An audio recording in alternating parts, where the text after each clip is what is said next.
Queridos, o meu encargo com os irmãos é de partilhar a respeito de família.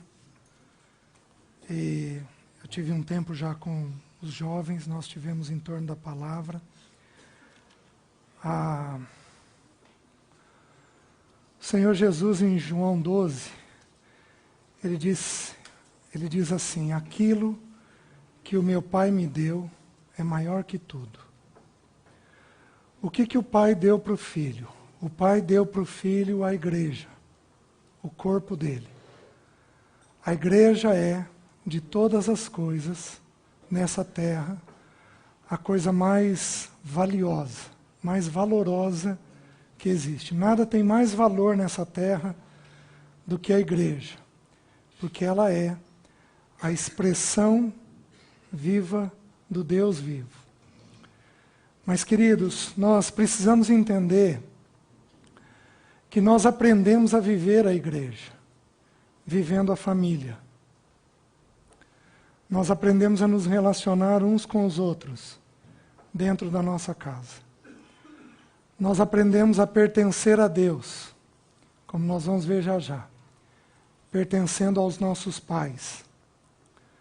Nós aprendemos a nos submeter a Deus, nos submetendo docilmente aos nossos pais. A realidade da igreja, ela é aprendida no contexto de família. Isso é tão significativo que o Espírito Santo falou pela boca de Paulo o seguinte: grande é este mistério, mas eu me refiro a Cristo e à igreja. Deus casou alguns de nós apenas com a expressa finalidade de entendermos melhor a igreja.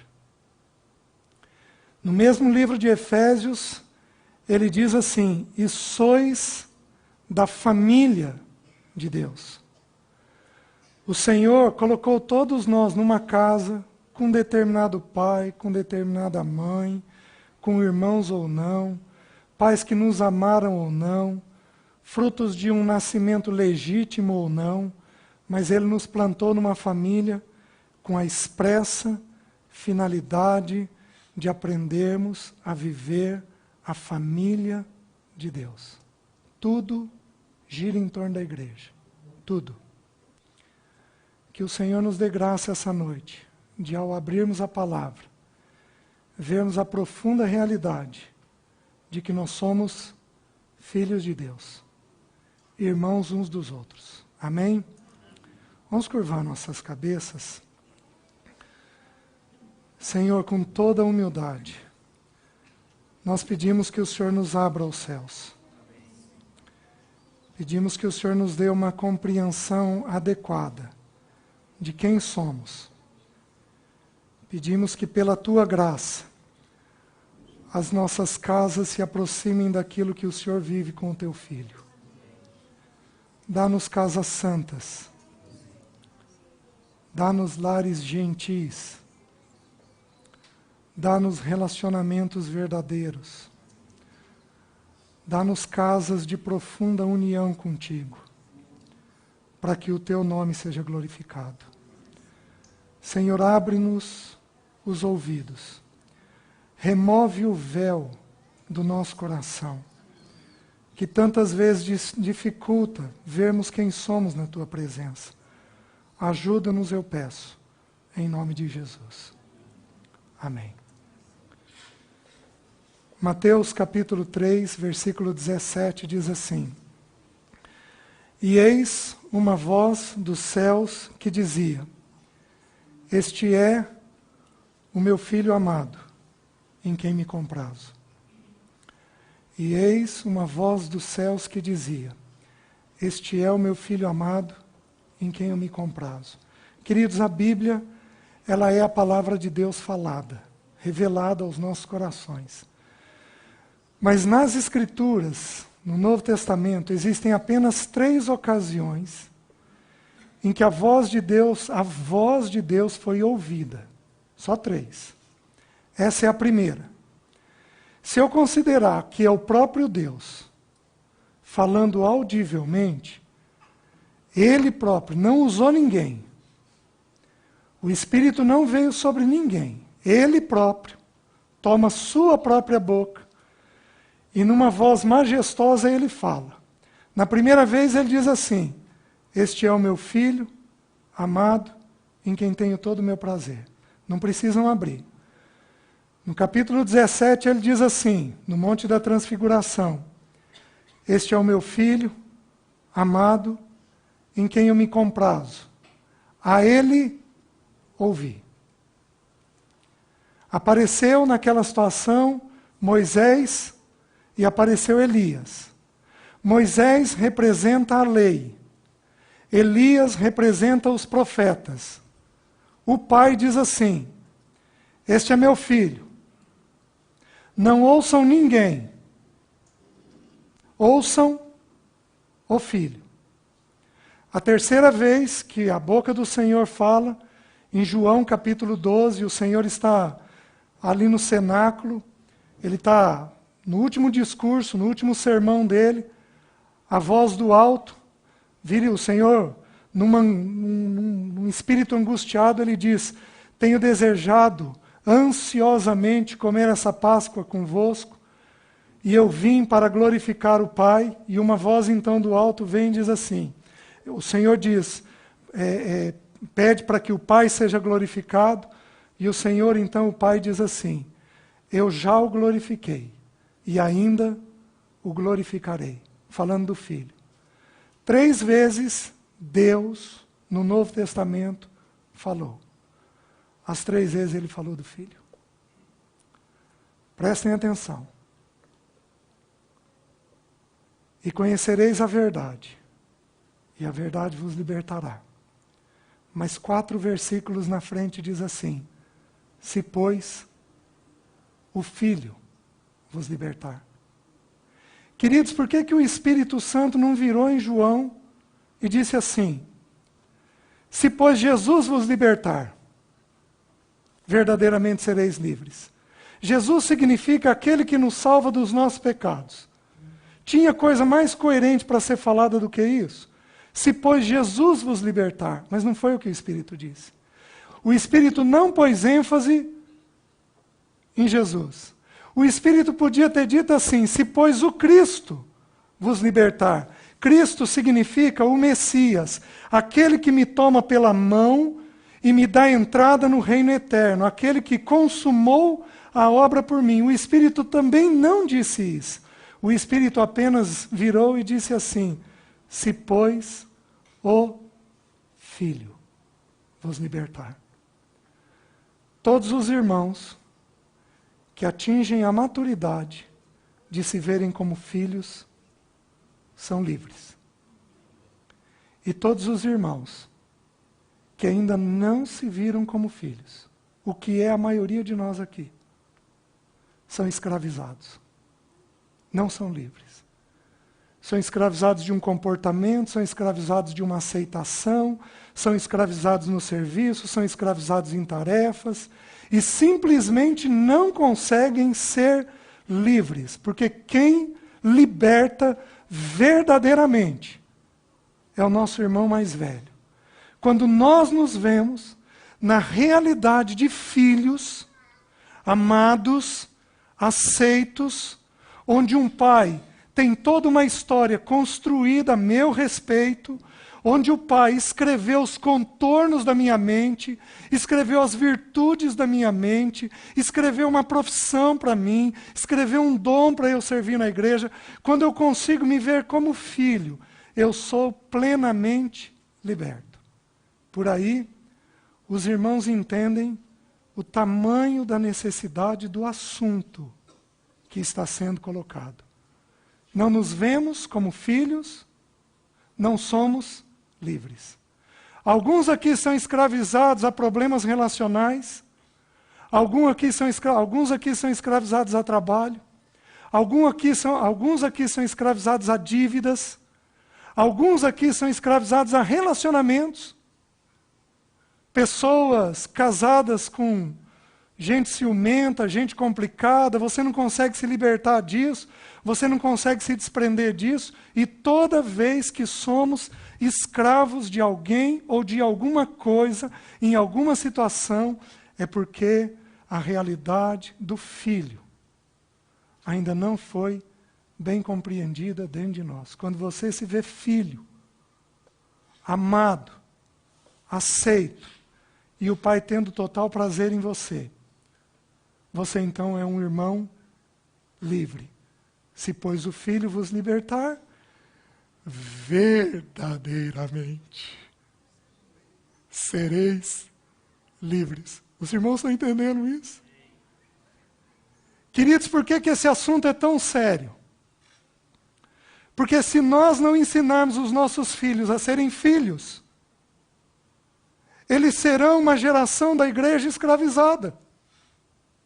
Se nós não dermos para eles um relacionamento tal, onde eles se sintam filhos, onde eles aprendam a pertencer a Deus, pertencendo a nós, se eles não entenderem, através da nossa paternidade, da nossa maternidade, se eles não entenderem o que é ser filho, nós simplesmente produzimos uma geração escravizada na década seguinte. Serão filhos problemáticos, serão líderes problemáticos, como a maioria das igrejas tem vivido. Tem produzido uma geração completamente complicada, truncada em relacionamento, azeda, ácida, uns com os outros, não submissa, não quebrantada. Por quê? Porque os pais, sendo crentes, não ensinaram, não se atentaram para a simples realidade de que não há lição mais preciosa a ensinarmos aos nossos do que a lição de que eles são filhos. O assunto é tão sério nas Escrituras, os irmãos estão em Mateus 3, o assunto é tão sério, que a voz do Pai vem e diz assim: você é filho, Tomás, você é filho, é amado, e eu tenho todo prazer em você. Olha o que acontece, capítulo 4. A seguir foi Jesus levado pelo Espírito ao deserto, para ser tentado pelo diabo. E depois de jejuar 40 dias e 40 noites, teve fome. Então o tentador, aproximando-se, lhe disse: se és filho. No versículo 6, a outra tentação, ele vira e diz assim: se és filho. Queridos, o assunto é tão sério, mas é tão sério, que a tentação que o nosso Senhor sofreu foi uma tentação. Obviamente que ele enfrentou a tentação da carne, do mundo, do diabo, nós sabemos isso, mas das 3 tentações, 2 começam dizendo assim: se você fosse filho, você ia estar passando fome? Manda que essas pedras se transformem em pães. Se você fosse filho, você ia ter necessidade de aceitação dos outros? Imagina, faz o seguinte, sobe no alto do pináculo, 138 metros, pula de lá, porque está escrito que aos teus anjos ele vai dar ordem para que te guarde em todo o tempo. Ou seja, busca a aceitação através de um milagre, provê o básico e busca a aceitação através de um milagre. O assunto é tão sério, tão sério, tão sério, que Satanás tentou roubar do Senhor o senso de filiação. Sabe o que faz uma filha nossa subir na garupa de um motoqueiro, aos 17, 18 anos de idade, e fazer algo errado, construir um namoro errado, qualquer coisa desse tipo? Satanás conseguiu dizer para ela que ela não é totalmente nossa filha. Sabe o que faz um filho nosso enveredar para um mecanismo de fuga absurdo, como bebida, álcool, porque ele tem questionado dentro dele o senso de pertencimento. Ele não se vê pertencendo totalmente a uma família. Meus queridos, prestem atenção, tem 26 anos que eu aconselho pessoas. Todos os problemas de ordem emocional que você encontrar está em Mateus 3,17. Quando o filho não consegue entender que ele é meu, que ele é filho, que ele é amado, e que o pai tem todo o prazer nele, ele constrói algum tipo de problema de ordem emocional. Somos um povo muito complicado, em muitos aspectos complicados, porque não tivemos essa imagem formada dentro dos nossos lares e não temos, muitas vezes, essa imagem adequadamente formada dentro do nosso reunir. O Senhor, no Velho Testamento, Ele aprove a Ele aparecer através de muitos nomes. É como se fosse um diamante com muitas facetas. Deus apareceu como Yahvé, apareceu como Eu Sou, apareceu como El Shaddai, apareceu com todos aqueles nomes que Ele tem no Velho Testamento. Mas no Novo Testamento, o Senhor abre mão de tudo isso. E o Senhor diz apenas o seguinte, 217 vezes, eu sou um pai. 249 vezes Jesus diz assim, eu sou o filho de um pai. Nós fomos chamados para uma relação de filiação, de paternidade, de pertencimento. Você não é uma criatura. Se você nasceu de novo, você é um filho e precisa aprender a se ver nessa realidade de filho. Queridos, os irmãos pediram para eu partilhar sobre família. Tem muita coisa a partilhar sobre família. Só um dos versículos no Novo Testamento, pais, não irriteis os vossos filhos, nós temos, que eu pelo menos levantei, 14 situações na vida familiar que a gente irrita filho. Só isso daí dá para a gente falar um tempo enorme. Tem muitos aspectos para falar sobre a vida do filho. Quando é que o filho tem direito a ter opinião? O que a Bíblia diz sobre isso? Como que a gente educa um filho para ser adulto? A Bíblia diz coisas a respeito disso. Quais os principais assuntos que o filho precisa ouvir de nós? O filho precisa saber disso. Quais os papéis? A filha mulher tem um papel, o filho homem tem um papel. Quais os papéis que a Bíblia dá para cada um? A Bíblia diz a respeito de tudo isso, mas tenta entender. Eu optei por fazer uma coisa. Nós vamos estudar essa noite quem nós somos. Nós vamos estudar a nossa natureza. Nós não podemos pegar algo para ajeitar algo, para consertar algo, para resolver algo, se nós não soubermos a natureza desse algo. Nós temos que compreender quem o homem é. Quem esse Pai Celeste diz que ele é. A maneira pela qual ele funciona. Os irmãos estão compreendendo isso? Então nós vamos parar um pouquinho Mateus 3,17. E eu preciso mostrar para os irmãos a natureza que nós temos do nosso funcionamento. Como é que o ser humano é?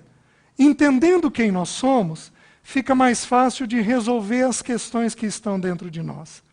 Primeira coisa que está dentro do nosso DNA. Abram em Romanos capítulo 11, versículo 36. É como se fosse um DNA de funcionamento. Seja emocional, seja espiritual. Olha o que a palavra de Deus diz. Diz assim, porque dele, e por meio dele, e para ele. Presta atenção. Tudo foi criado para ele. O Pai concedeu ao Filho todas as coisas. Uma árvore existe para ele. Um animal existe para ele. E tudo traz a glória dele.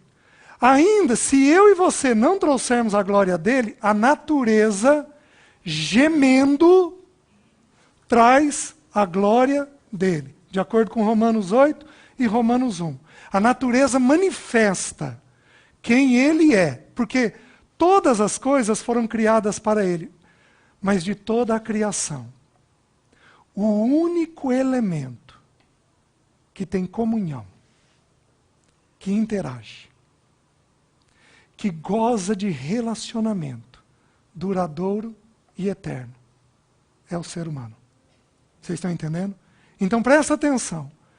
Quando meu filho, minha filha nasceram, o pai deles, que não sou eu sou um pai temporário, mas eles têm um pai definitivo, que como nós vimos com os jovens, pensou neles antes deles terem nascido.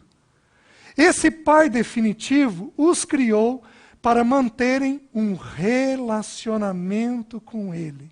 Então o que corre na veia de todo ser humano?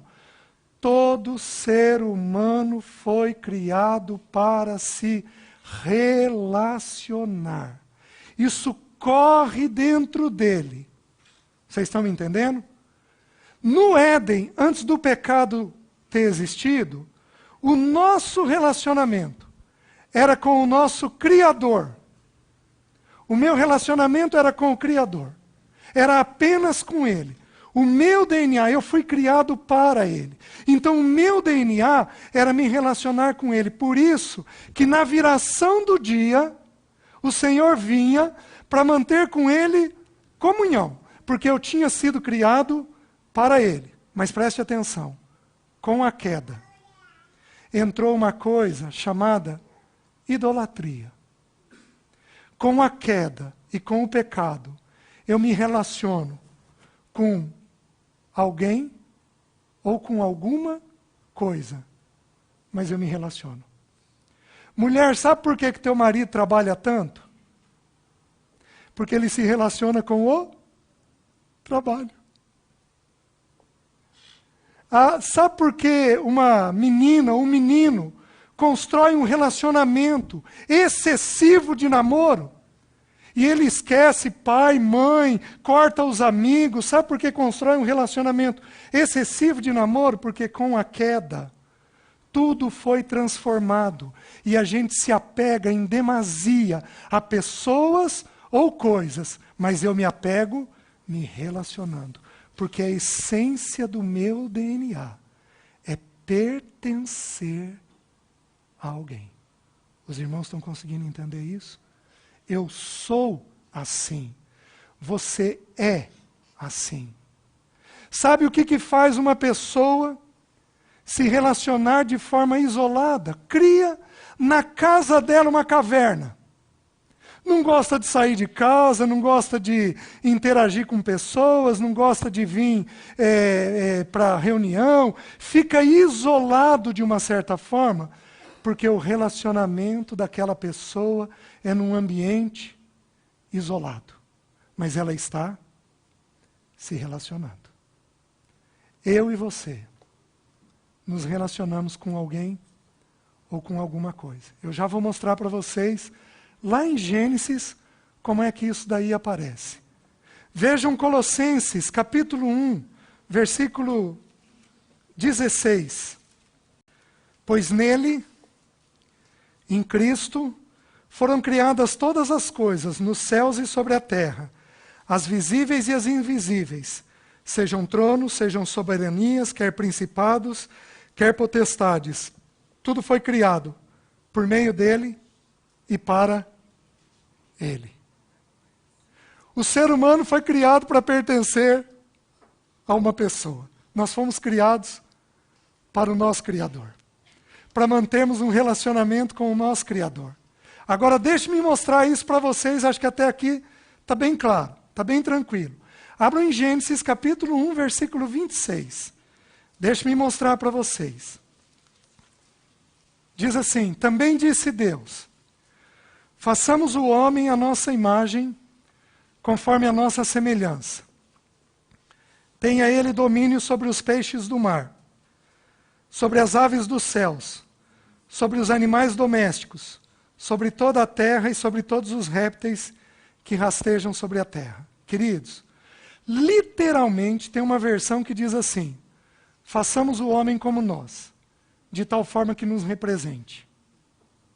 O ser humano, ele representa Deus nessa terra, porque ele é imagem e semelhança de Deus. Já sabemos que nós fomos criados para pertencer a Ele. Mas esse texto diz que nós representamos Deus nessa terra. De tudo que foi criado, o único elemento que é imagem e semelhança de Deus e que traz a representação nesta terra de quem Deus é o ser humano. Mas, queridos, que imagem e semelhança é essa? O texto diz: aonde o homem lembra a Deus?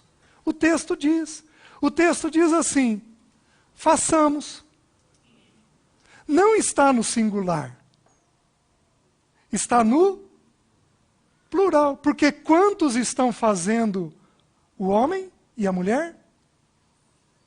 3. Deus Pai, Deus Filho e Deus Espírito. Primeira coisa, imaginem como se fossem as minhas 2 pernas. A primeira coisa que Deus colocou dentro do ser humano. O ser humano, ele vai se relacionar. Eu fui criado para pertencer a Ele. E aí Deus coloca em mim, Ele amplia essa natureza. O ser humano, para representar Deus nessa terra, ele tem que ter relacionamento com as pessoas. Por isso o texto diz: façamos o homem como nós, segundo a nossa imagem, como a nossa semelhança. Então o ser humano, ele vai criar relacionamentos. Por isso que para todo nascido de novo, o salmista diz assim: Deus faz com que o solitário habite em família. Porque Deus criou dentro do ser humano a necessidade de relacionamento. O ser humano foi criado para ser de alguém. Seja no contexto de casamento, seja no contexto de paternidade, seja no contexto de amizade, no contexto profissional, o ser humano, ele precisa se relacionar para lembrar Deus, porque o Pai, o Filho e o Espírito, em toda a eternidade, eles se relacionam. Está fazendo sentido? Mas não apenas isso. Olha o que mais o texto diz. Aonde nós lembramos Deus? O texto diz assim: domine Ele. Então a palavra de Deus está dizendo uma outra coisa, que eu represento Deus me relacionando, mas eu trago a imagem de Deus também quando eu sirvo, quando eu trabalho. João capítulo 6, se não me engano, Jesus diz assim: meu Pai trabalha até agora, e eu trabalho também. Vejam se essa natureza do ser humano, o ser humano então tem 2 pernas para ele viver a vida. O ser humano se relaciona e o ser humano trabalha. Faltou uma dessas 2 pernas, o ser humano é manco. O ser humano não vai se desenvolver de forma natural. Vocês estão conseguindo entender o que está sendo falado? Eu já vou trazer a aplicação espiritual disso daqui para vocês. Qualquer um de nós, se relacionarmos e não trabalharmos, nós temos problema. Ou se trabalharmos e não nos relacionarmos, nós temos problema. Queridos, olha se não faz sentido. A Bíblia diz que Jesus é filho, relacionamento. Mas a Bíblia diz que Jesus é servo, trabalho. Faz sentido? Você se converte. Imediatamente ao se converter, você é feito filho. Relacionamento. A todos quantos o receberam, deu-lhes o poder de serem feitos filhos de Deus, a saber, aos que creem no seu nome. Mas, quando você se converte, o Espírito Santo vem, de acordo com 1 Coríntios 12, e deposita em você pelo menos um dom. Pelo menos um. Você recebeu. O que é isso? Serviço. O ser humano, ele vai usar a perna do relacionamento e a perna do serviço para pertencer a Deus. Os irmãos estão conseguindo entender? Jesus passa 30 anos na casa dos pais, aprendendo o quê? Relacionamento. Depois ele serve ao Pai, serve a nós por 3 anos e meio na perna do serviço. Aonde começa o problema com a queda? Vamos pegar a primeira família da queda. Adão e Eva tiveram 2 filhos, Caim e Abel. Olha o que a queda fez. Meus queridos, as 2 pernas são importantes e as 2 visam me relacionar com Deus. Essa é a natureza minha e tua. Essa é a natureza de todo filho de Deus. Essa é a natureza do teu filho. Teu filho vai querer relacionar e teu filho precisa trabalhar. Deus o criou para ser assim. Mas tenta entender no que houve com a queda. A primeira família, um dos filhos, criou um problema. Sabe o que ele fez? Ele fortaleceu a perna do trabalho. E ele tentou pertencer a Deus através apenas da perna do... E aí vai Caim e prepara a terra e constrói um monte de coisa e traz aqueles frutos maravilhosos, lindos, diante do Senhor, e ele tentou ser aceito pela perna do trabalho. Mas, queridos, eu fui criado em primeiro lugar para me relacionar. Você entende por que existe uma obsessão dos pais em que os filhos aprendam uma segunda língua? Desempenho. Os pais querem que o moleque trabalhe. As crianças vão para a creche, em Maringá é assim, duvido que não seja em Londrina. Com 4 meses. Elas ficam na escola com 4 meses. Esses dias uma aluna de psicologia me contou que foi fazer um trabalho numa escola particular em Maringá.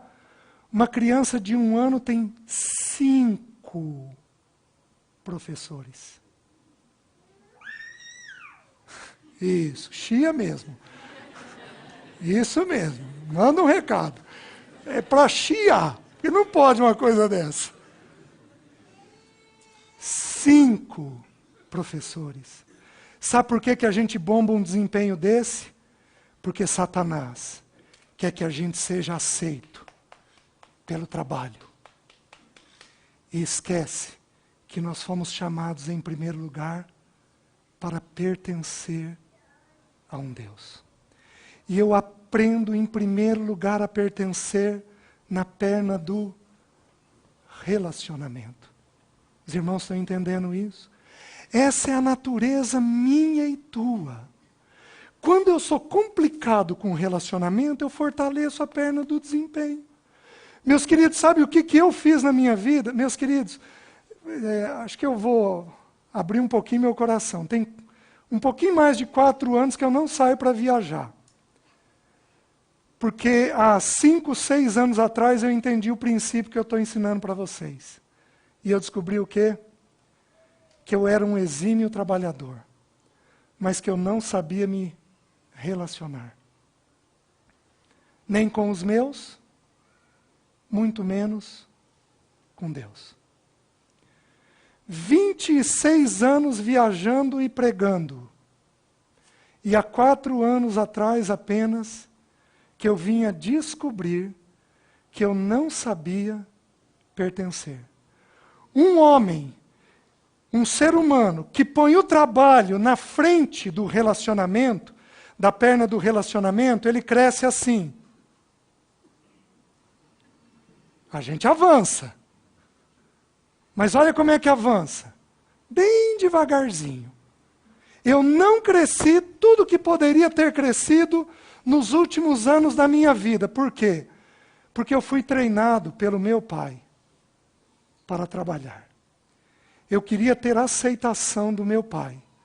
E a melhor forma de ter aceitação que eu encontrei, porque era a minha natureza, foi através do trabalho. Mas há 5, 6 anos atrás eu me deparei com uma verdade simples. Eu fui criado por um Papai Celeste.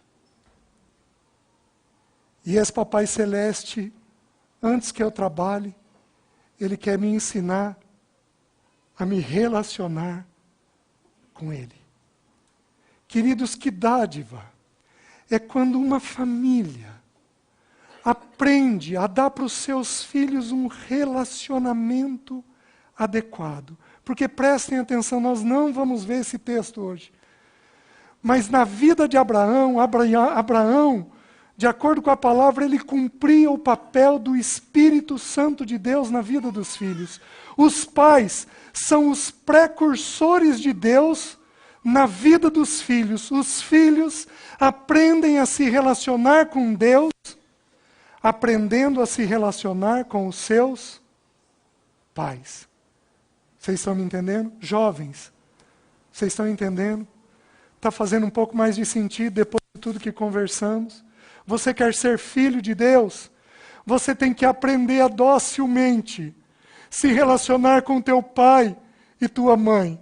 Porque é ali que nós aprendemos a desenvolver a nossa natureza. Nossa natureza é uma natureza de quem foi criada para pertencer a alguém. Os irmãos estão conseguindo entender? Se essas duas pernas, relacionamento e serviço, não estiverem bem adequadas dentro de nós, queridos, nós não pertenceremos de forma adequada ao Senhor.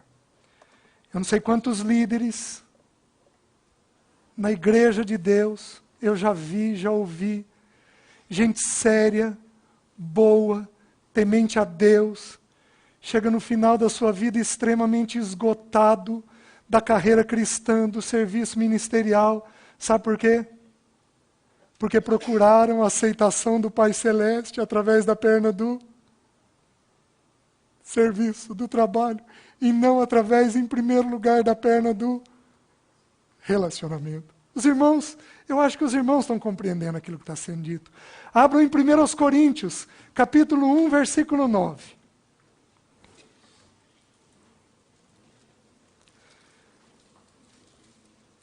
Mulher, você entende por que o teu marido ama tanto o trabalho? O trabalho não é errado. Mas ele busca aceitação. Através apenas de uma perna. E ele ainda não entendeu que ele tem que buscar aceitação, em especial, por ser de alguém, por pertencer a alguém. Vejam, 1 Coríntios 1,9, diz assim: fiel é Deus, o qual fostes chamados à comunhão de seu Filho Jesus Cristo. Meus queridos, por que novamente o Espírito não diz o qual fostes chamados à comunhão de Jesus Cristo? Por que o Espírito Santo de Deus, muito docilmente, ele coloca: fomos chamados à comunhão do Filho Jesus Cristo? Porque preste atenção, nós precisamos aprender a ser filhos. Se queremos viver esta vida de forma adequada, se queremos viver o Evangelho de forma adequada, nós precisamos, em primeiro lugar, aprender a ser filho. E se tinha uma coisa que o Filho amado tinha com o Pai eterno, é que Jesus tinha comunhão. Meus queridos, quanto que Jesus podia ter trabalhado a mais? Qualquer um de nós aqui vai dizer que é insanidade preparar Jesus por 30 anos para 3 de ministério. Qualquer um de nós aqui faria o inverso. Prepararia 3 para 30 de serviço. Mas o que o Pai está nos ensinando? O Pai está nos ensinando que você não enxerga essa perna de serviço de forma adequada se você não aprender, em primeiro lugar, a se relacionar como um filho. A ter uma atitude de filho diante desse Pai. Aí voltem a Mateus 3. Deixa eu trabalhar o versículo com vocês.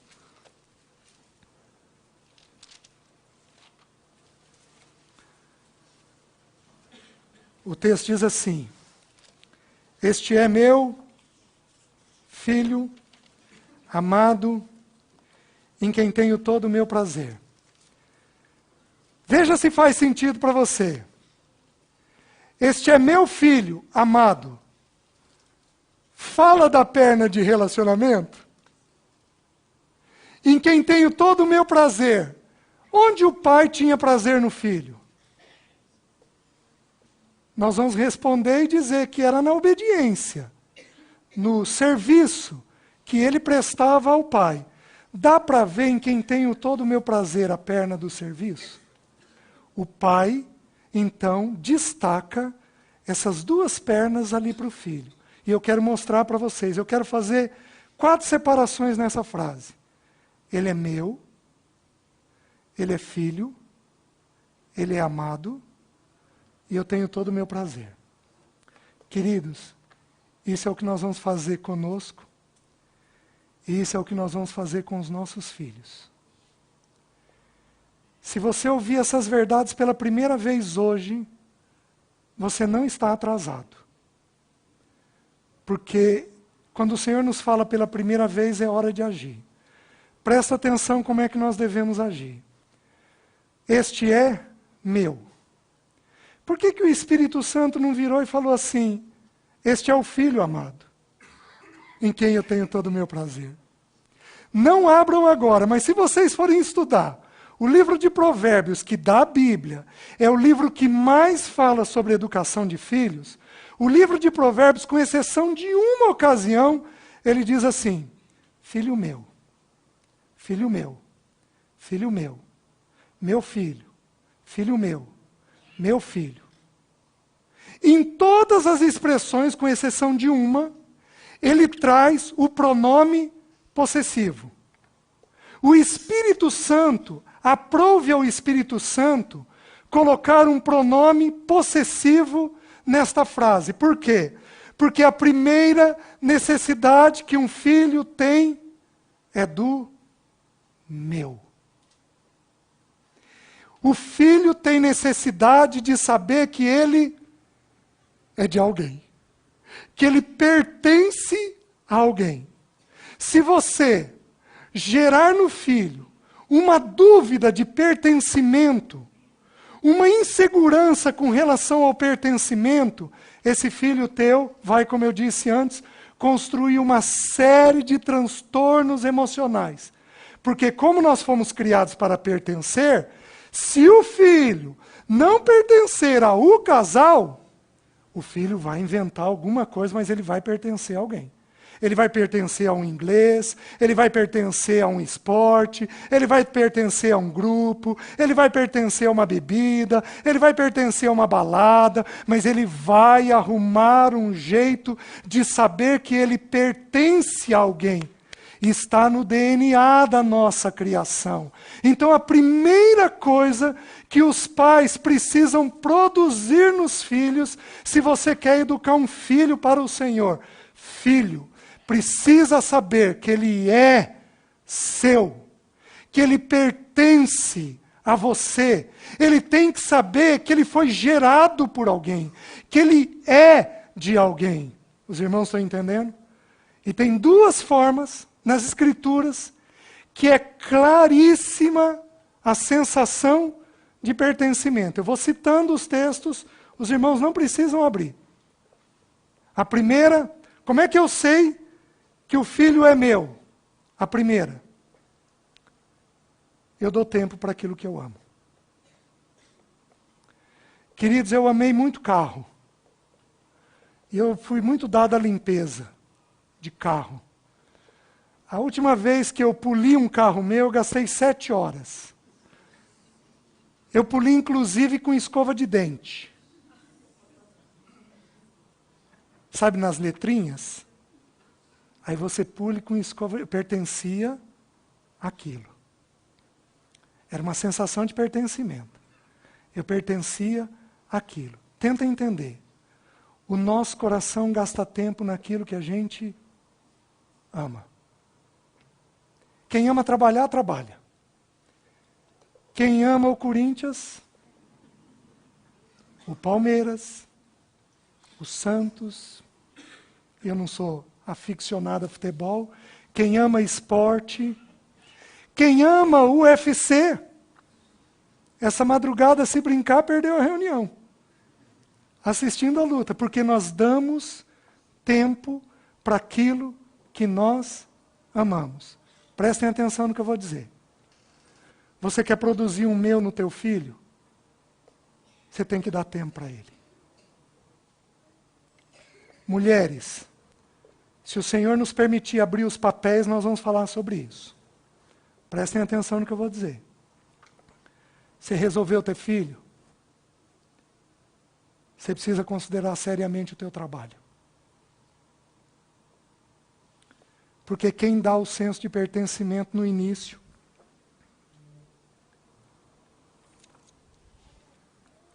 para o filho é a mãe. Vocês sabem como é que a psicanálise define um esquizofrênico? Uma doença gravíssima. Diz que o esquizofrênico ele rompe com pai e especialmente mãe em torno dos 4 anos de idade. Porque você pega os desenhos de um esquizofrênico, correspondem entre 4, 5, 6 anos de idade. Sabe o que ele fez? Perdeu o senso de pertencimento. Endoida.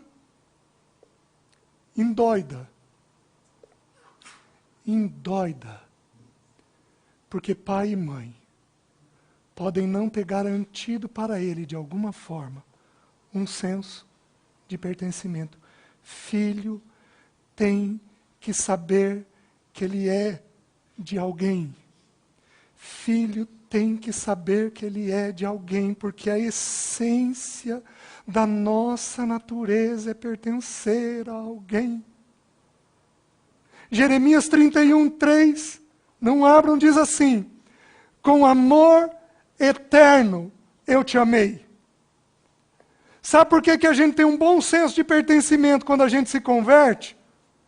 Porque o Espírito Santo diz ao nosso coração que nós fomos amados antes da fundação do mundo. Amor tem que ter tempo. Você não dá um senso de pertencimento para um filho se você não gastar com ele tempo. Mãe tem que dar tempo para filho, tem que ter tempo com ele, tem que crescer junto com ele, sentar no chão e brincar com ele, tem que participar da vida dele. A psicologia moderna, ouvida na boca de alguns terapeutas, diz o seguinte, que a tua vida não pode ser roubada por causa de um filho.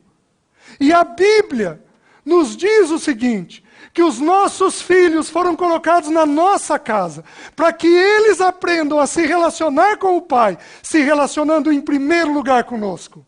Tempo dá uma sensação de pertencimento. Meus queridos, por que alguns aqui são ciumentos? Sabe por que alguns aqui são ciumentos? Um ciúmes leve ou um ciúmes pesado, daquele de imaginar o que não existe. Porque alguns de nós aqui não tivemos um bom senso de pertencimento. Aí, quando eu vou pertencer a alguém, se eu resolvo namorar alguém, esse alguém tem que ser meu. Ele tem que ser meu, eu não posso dividir ele com ninguém. Você entende por que um namorado pode cortar amizades? Porque no fundo, ele quer que o parceiro seja só dele. Ele tem comprometido dentro dele o senso de pertencimento. E aí, quem for dar atenção, ele vai se agarrar de forma extremamente exagerada, pertencendo em demasia àquela pessoa. Quem equilibra senso de pertencimento dentro de nós é pai e mãe. Os irmãos estão entendendo? O pai virou para o filho e disse: você é meu. Você é meu. Você é meu. E eu vou com você todos os dias da minha vida. Sabe por que Jesus agonizou no Getsêmani? Porque o filho ia perder o Abba. Ele ia perder um relacionamento eterno, duradouro, de plena aceitação, sem constrangimento algum, um relacionamento perfeito, adequado. Por isso o filho suou sangue no Getsêmani, porque o meu deixaria de existir quando o meu e o seu pecado fosse colocado sobre o filho. Você está conseguindo entender? Primeira coisa que equilibra um filho, ele tem que saber que ele é de alguém.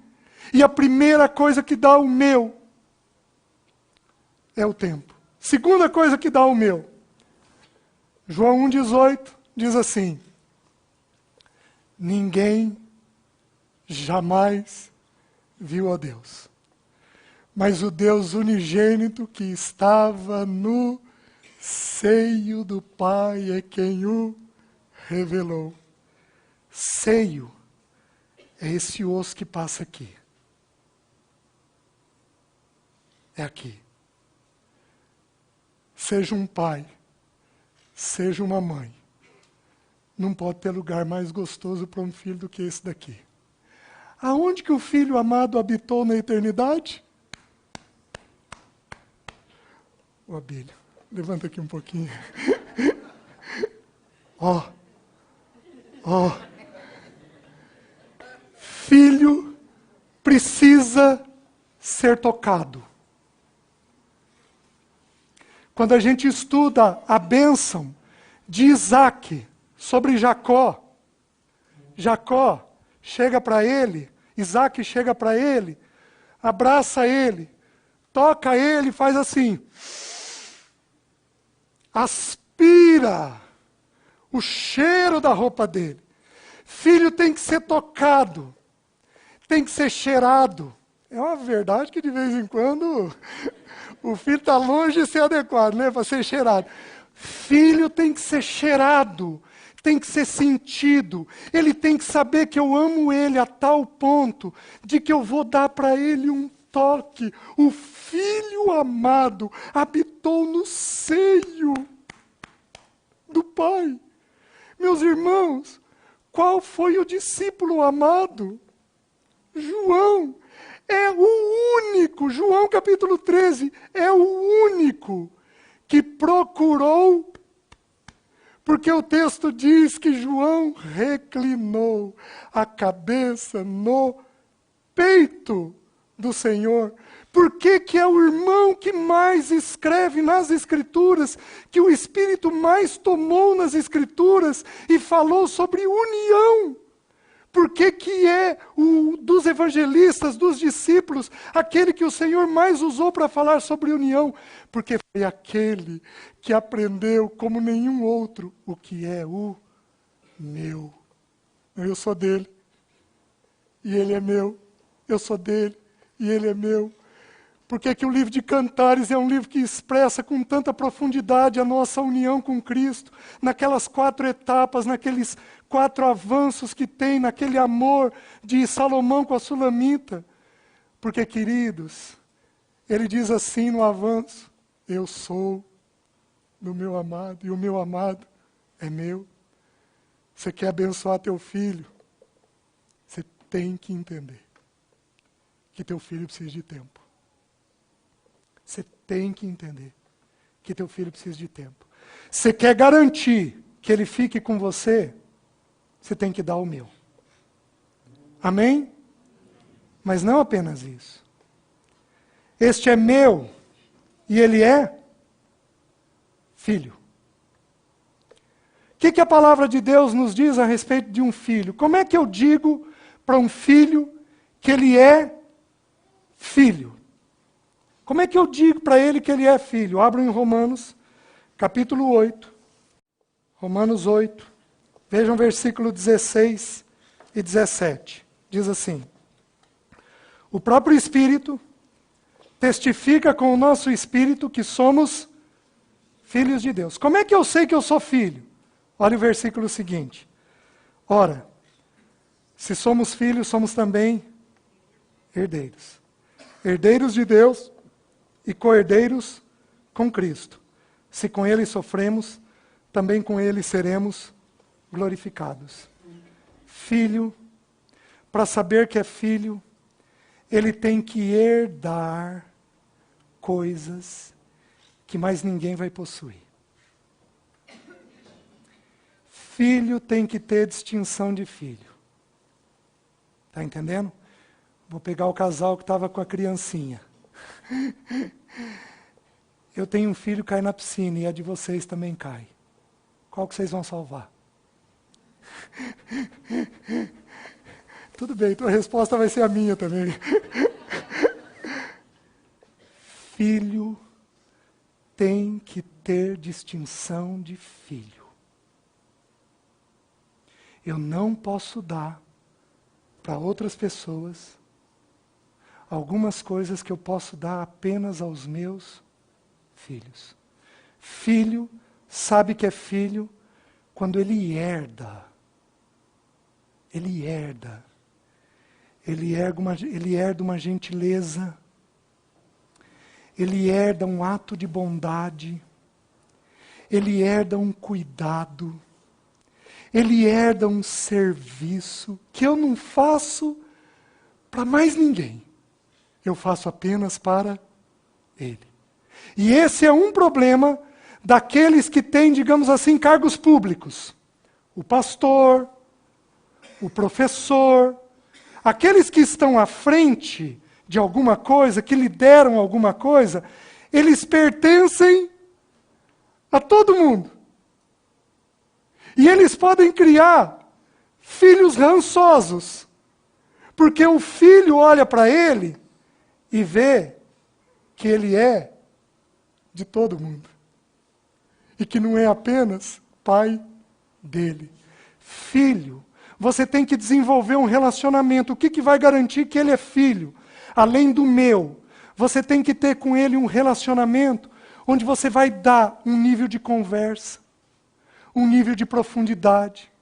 Você vai falar sobre o caráter dele, sobre o seu caráter, porque o texto aqui diz que depois de herdar, a gente é glorificado. O que é glorificação? É receber em nós a imagem de Deus.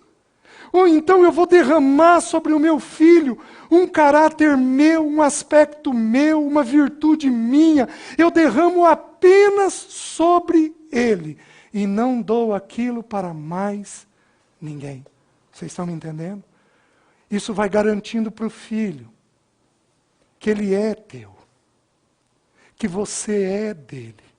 E com isso nós estamos preparando o caminho para o filho depois pertencer apenas a Deus e se ver como filho de Deus.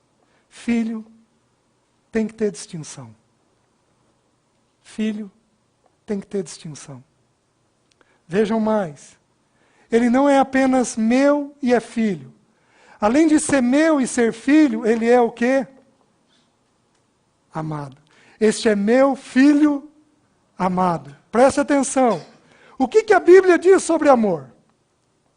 A Bíblia diz muita coisa sobre amor. A Bíblia é um manual de amor, por assim dizer.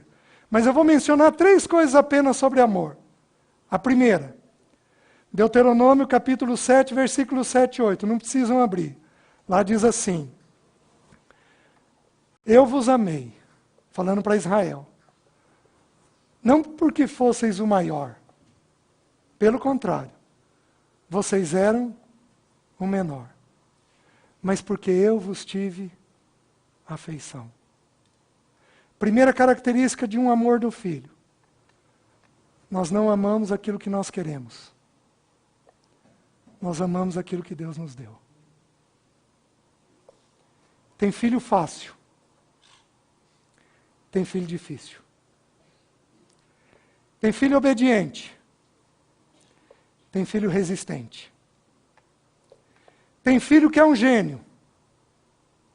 Tem filho que é mediano nas notas.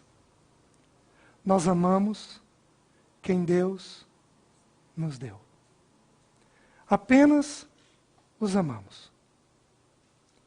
Sem estabelecer quem eles devem ser, como eles devem agir, o que eles vão se tornar, presta atenção. Não decida profissão nem casamento para o teu filho. Não decida, nem profissão, nem casamento. Você vai ser uma pessoa que vai ajudá-lo a verificar o que o Criador dele derramou dentro dele. Você vai cooperar com Deus, para que ele entenda quem ele é no trabalho. Para que ele entenda quem é a pessoa que Deus está trazendo para ele. Mas nós amamos o filho apenas do jeito que ele é, sem determinar quem ele vai ser. E queridos, o mundo é bombado no desempenho. E sabe o que a gente faz? Bomba os nossos filhos no desempenho, contrariando as Escrituras. Porque filho é amado por aquilo que ele é. Quem vai ser o primeiro na fila? O que for o último. Vocês lembram a parábola dos talentos? O Senhor falou para o que tinha 5, a mesma coisa que falou para o que tinha 2. Porque o Senhor não premia o tamanho da obra. O Senhor premia a fidelidade à obra. O teu filho, ele tem que ser o que Deus criou ele para ser. O teu filho não tem que ser o que você anseia na tua cabeça para ele ser. Alguns de nós nos realizamos nos nossos filhos. Jogamos sobre eles aquilo que a gente quer que eles sejam. E esquecemos que eles têm que ser apenas aquilo que Deus criou eles para serem. Apenas isso, meus queridos. Então, como é que eu amo um filho? Em primeiro lugar, eu tenho aceitação por quem ele é. Quem o fez foi Deus. E às vezes, para não falar sempre, ele saiu parecido com a gente. Queixamos do quê? O Paulo Bornelli tem uma expressão que ele diz assim: este é meu filho amado em quem eu não tenho prazer nenhum. Porque ao olhar para ele, eu me vejo. Algumas vezes Deus faz isso. Em primeiro lugar, filho se sente amado quando nós temos plena aceitação pelo jeito dele. Obviamente, o jeito dele tem que ser trabalhado, tem que ser santificado, tudo isso daí. Mas nós, num primeiro momento, nós acolhemos quem o filho é. Segunda expressão de amor, que faz com que o filho se sinta amado. Jeremias 31:3, que eu já citei para vocês, diz assim: com amor eterno eu te amei, por isso, com bondade te atraí. Segunda expressão de amor, filho é atraído com atos de bondade. Sabe o que papai e mamãe têm que fazer? Ser bondoso. Meus queridos, eu tenho 49 anos. Vocês acham que eu não gosto quando eu vou para a casa da minha mãe e ela cozinha o que eu gosto? Algum de nós aqui deixa de ter necessidade do colo paterno ou materno, não importa a idade? Queridos, quando papai e mamãe pensam na gente, quando eles lembram da gente, quando eles têm um ato de bondade com a gente, sabe o que acontece? O nosso coração fica preso. Amor na Bíblia não é por imposição. Amor na Bíblia é por atração. Eu tenho que agir de tal forma que o filho seja atraído a mim. E uma das coisas que gera atração são atos de bondade. Você quer outra coisa que gera atração? É uma pessoa leve. Me aguenta, Jéssica. Você sentou aqui na frente. Jéssica, seus pais viram. Jéssica, vai lá e pega aquilo agora. Eu falo desse jeito. Jéssica, você ainda não foi? Olha como é que eu vou pesando. Querida, por favor, você pode pegar aquilo, papai? Gente, leveza atrai. Ô, Jéssica, obrigado, viu? Gratidão atrai. Gente, é ridículo. É ridículo ter que ensinar esse tipo de coisa aqui da frente, porque isso daqui já deveria estar.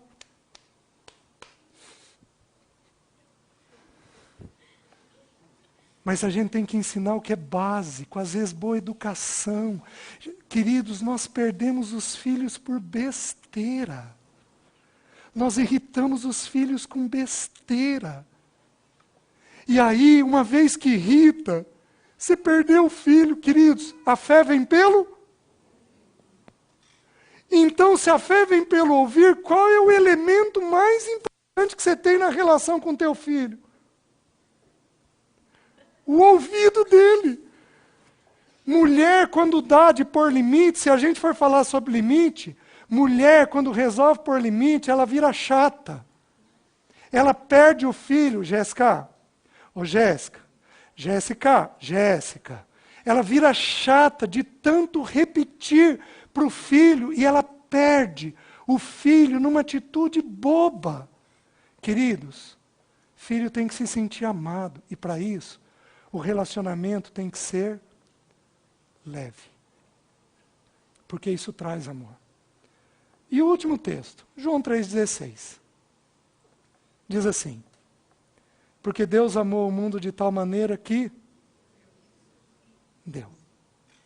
Sabe o que diferencia o amor de uma criança pelo amor de um adulto? Vocês querem ver? Quem aqui tem um filho de 3 anos de idade? Alguém? 3 anos. Qual é o nome? Rafaela. A Rafaela ama vocês? A mamãe da Rafaela. A Rafaela te ama? Claro que ama. Tá bom. Eu vou colocar um tio morando com a Rafaela e com vocês. Esse tio vai dar mais carinho, mais atenção, vai dar presente, vai dar afeto, vai fazer um cafunézinho para ela dormir. Daqui 1 ano, quem a Rafaela ama mais? O tio. Sabe por quê? Porque criança ama, mas ama baseado naquilo que recebe. Que ridículo que é quando a gente tem um filho se doando para os pais mais do que os pais se doam para ele. Você quer amar teu filho? Você tem que negar a si mesmo e ter expressões claras de amor por ele. Você vai ter que entregar alguma coisa. Você tem que entregar e sacrificar alguma coisa. Até que idade nós educamos bem um filho? Tem teoria da psicologia que diz que a gente educa bem até a primeira infância, 2 anos. Até a segunda infância, 5 anos. Pois eu vou te dizer uma coisa. De acordo com as Escrituras. Sabe até que idade a gente está presente? Que idade o nosso Senhor deixou a casa? 30 anos. Filho precisa de pai e mãe até em torno dos 30. Vou contar uma experiência apenas para retratar isso.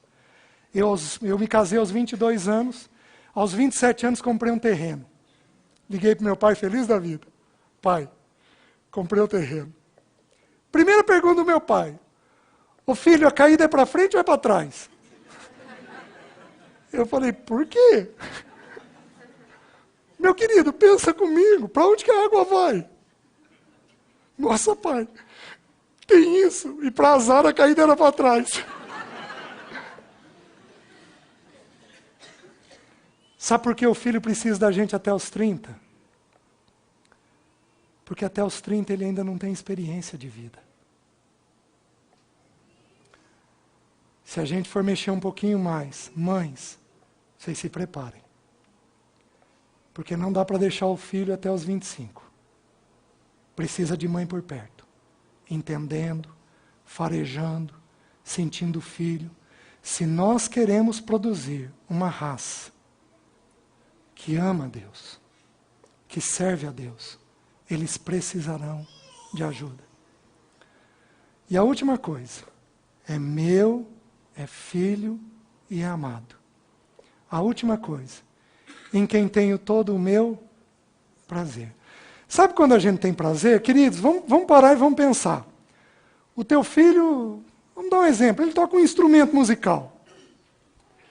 Quando você vai apresentar o teu filho, você diz o quê? Ah, esse daqui é meu filho. Ele está fazendo... Vai ter um concerto daqui uma semana. A gente apresenta o filho em cima do título. Gente, essa questão do papel, do desempenho é tão forte que quando eu vou conhecer alguém, prazer, meu nome é César, o seu? Qual é a segunda pergunta, Abílio, que vai vir? O que você? Em quem eu tenho todo o meu? O Senhor não despreza o serviço. O Senhor nos criou também para servir. Por isso o pai vira e diz assim, eu tenho prazer nesse menino. Ô, mas que menino que é esse?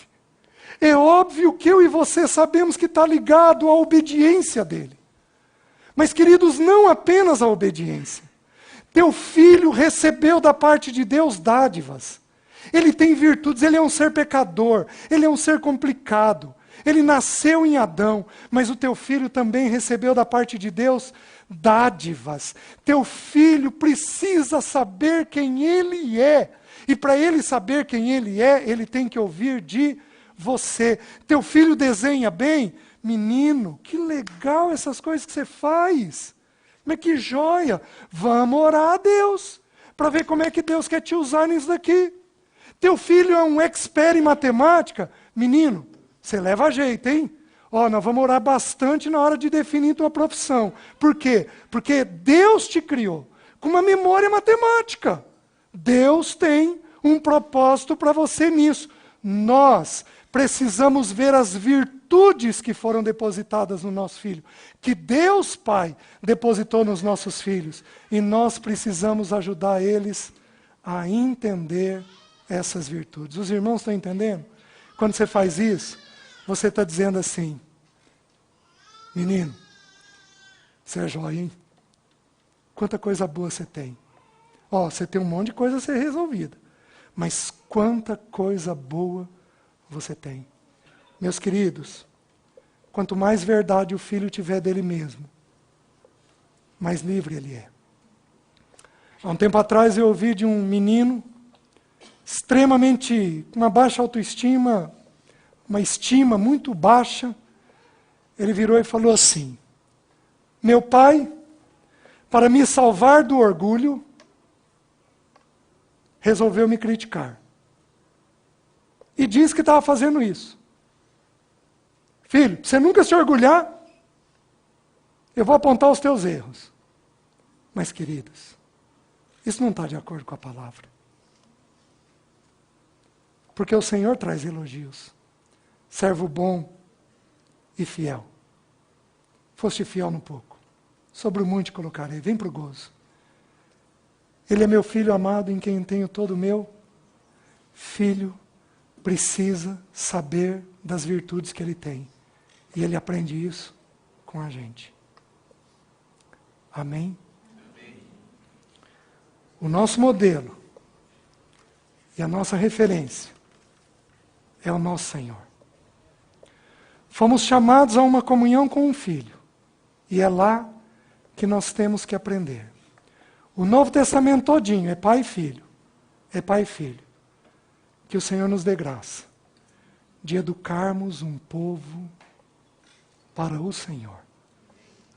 Para pertencer ao Senhor. Amém? Amém. Vamos curvar nossas cabeças. Vou fazer uma oração.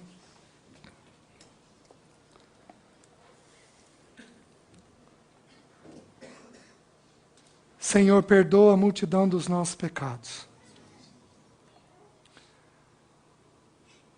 Perdoa a multidão dos nossos pecados. Não recebemos isso dos nossos e também não temos dado isso para os nossos filhos. Perdoa-nos. E, Senhor, concede-nos a graça de ver a Ti, de ver o Pai e o Filho. Concede-nos a graça de, ao nos vermos como filhos, sermos plenamente libertos. Para a glória do Teu nome, ajuda-nos. Visita cada irmão e irmã aqui. Visita cada filho. Derrama da tua graça necessária sobre cada coração. Ajuda-nos a sermos edificados pela tua palavra. Nós pedimos em nome de Jesus. Amém.